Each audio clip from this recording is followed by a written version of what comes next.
I love this quote from Brene Brown. Um, it's from The Gifts of Imperfection, her book. Um, she says, they say they hate themselves, but they love their children. They believe their children are lovable, but they believe they are unlovable. On the surface, one might say, yes, some of them love their children more than themselves. However, does loving your children mean that you have not unintentionally poisoned them the way you poison yourself? Perhaps our issues are like secondhand smoke. At first, it was thought to not be so dangerous, and by smoking, we are only hurting ourselves. Yet, we have come to find out years later, secondhand smoke can be very deadly. I like this quote a lot, actually. It's very relatable to me because my dad was a smoker. My mom quit when I was really young, but my dad never did. He said he tried and he couldn't. But also, so the secondhand smoke effect, right? And then when I was younger, I felt very alone. I was very toxic to myself. I got married when I was just 20. I was, what was it, July, August, September? Yeah, I was 20 and 2 months when I got married. And he loved me so incredibly much. It was amazing. And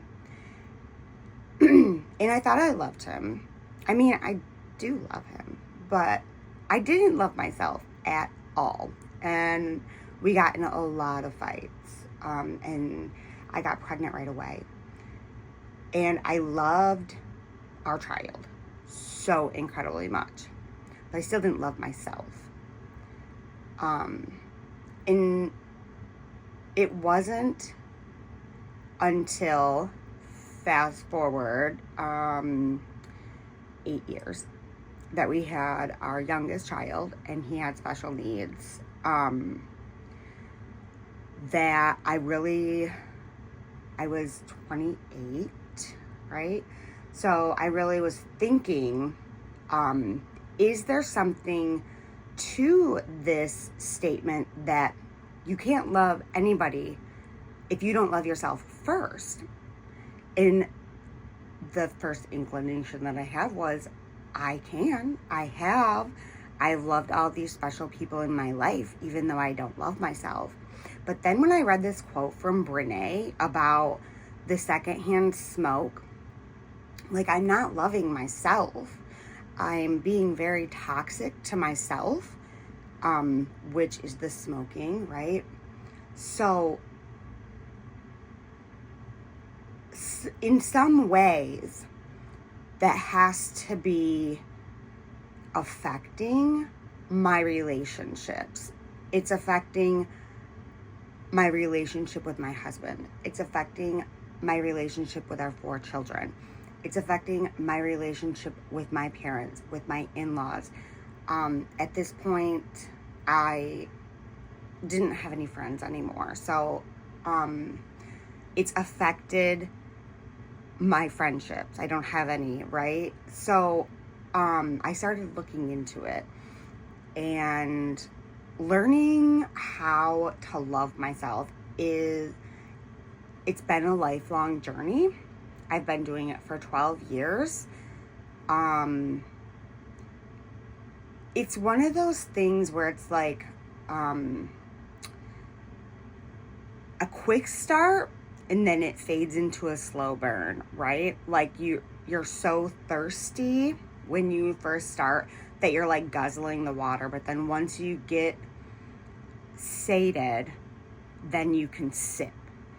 And I've been sipping for a while, and